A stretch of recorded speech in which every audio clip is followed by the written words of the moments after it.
Yes sir. चलिए ठीक है, हमें भी है। तो अब हम शुरुआत करते हैं आपके बोर्ड के लिहाज से महत्वपूर्ण प्रश्नों की एक पूरी श्रृंखला।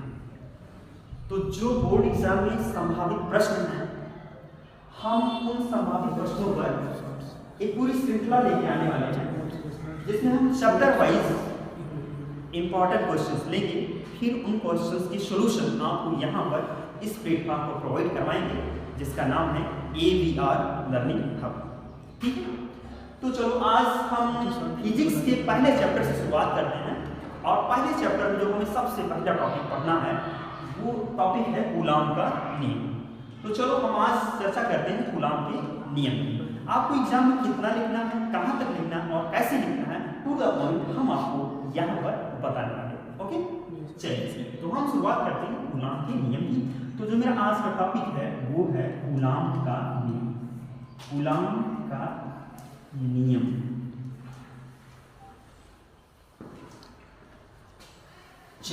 जो है माना कि मुश्किल है सर। तो जैसा कि आप लोग जानते हैं कि आवेश दो प्रकार के होते हैं। Yes sir. कौन कौन से? एक प्लस चार्ज यानी कि धन आवेश और एक माइनस चार्ज यानी कि नेगेटिव आवेश। प्रयोगों द्वारा ये देखा गया कि समान आवेशों के अगर हम माइनस आवेश या माइनस आवेश को भी पास में लाते हैं तो इनके बीच में भी काम करता है प्रतिकर्षण बल, यानी समान आवेशों के बीच में प्रतिकर्षण बल और विपरीत आवेशों के बीच में आकर्षण बल कार्य करता है। अब ये बल किन बातों पर डिपेंड करता है, तो इसे बताया फ्रांस के वैज्ञानिक कूलाम ने। तो कूलाम ने बताया कि दो आवेशों के बीच लगने वाला आकर्षण अथवा प्रतिकर्षण बल उन आवेशों की मात्राओं व उनके बीच की दूरी पर निर्भर करता है। चलो जैसे मान लेते हैं कि हमारा यहाँ एक आवेश है जिसे हमने नाम दिया है Q1। इससे कुछ दूरी पर यानी कि लगभग r दूरी पर एक अनदर आवेश है जिसका नाम है Q2। तो Q1 और Q2 आवेश एक दूसरे से r दूरी पर रखेंगे। अब इनके बीच क्या होगा, तो इनके बीच में बल लगेगा। कैसा बल लगेगा? आकर्षण या प्रतिकर्षण लगेगा। अगर ये दोनों आवेश समान आवेश है तो प्रतिकर्षण बल लगेगा, और अगर ये विपरीत आवेश है तो आकर्षण बल लगेगा। ये बल कितना लगेगा, तो कूलाम ने इसके बारे में बताया। कूलाम के नियमानुसार कूलाम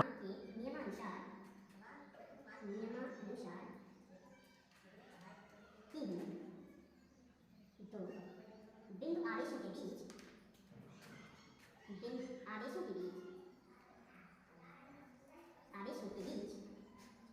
लगने वाला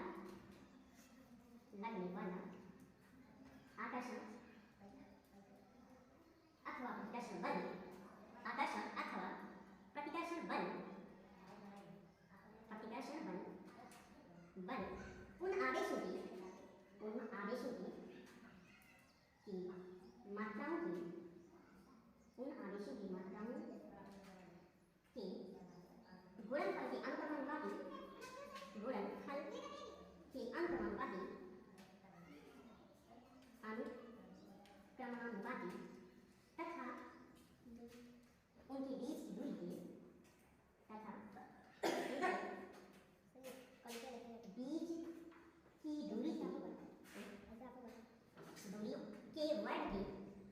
वर्ग के व्युत्क्रमानुपाती होता है।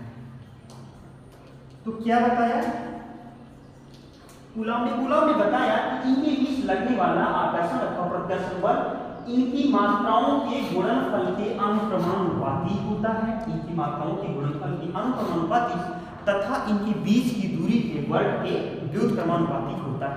तो चलो मानते हैं कि माना दो बिंदु आवेश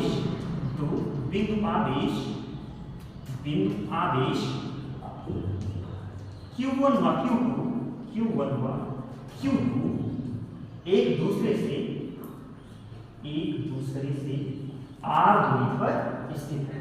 आवेश Q1 Q2 इनके बीच की दूरी r, एक दूसरे से r दूरी पर स्थित है।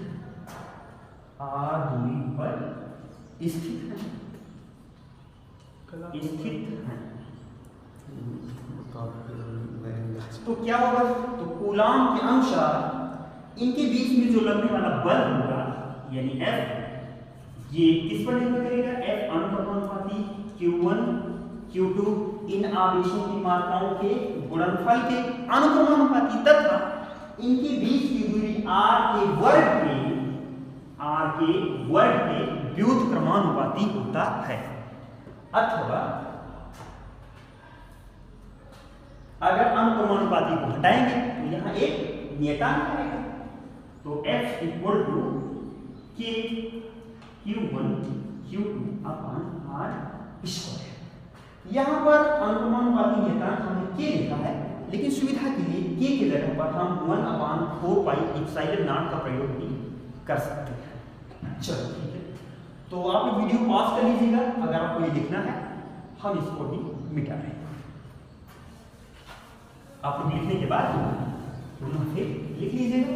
और हाँ, आप लोग काम कीजिए ये कि एक कॉपी या कॉपी भी ले लीजिए, और जो मैं स्टार्ट कर रहा हूँ अभी आपको पूरे इंपॉर्टेंट प्रश्नों की एक श्रृंखला आप स्टेप बाय स्टेप उन्हें लिखते रहिए, क्योंकि जब आपका एग्जाम आ जाएगा तो ये बहुत ज़्यादा हेल्प करेंगे आपके एग्जाम की प्रिपरेशन के लिए। फिर आपको मोटा सा नोट्स नहीं पढ़ना होगा, पूरी बुक नहीं पढ़नी होगी, आप इन्हें पढ़ के एग्जाम में बेहतर प्रदर्शन कर सकते हैं, ये मेरा विश्वास है। तो चलो आइए हम आपको आते हैं।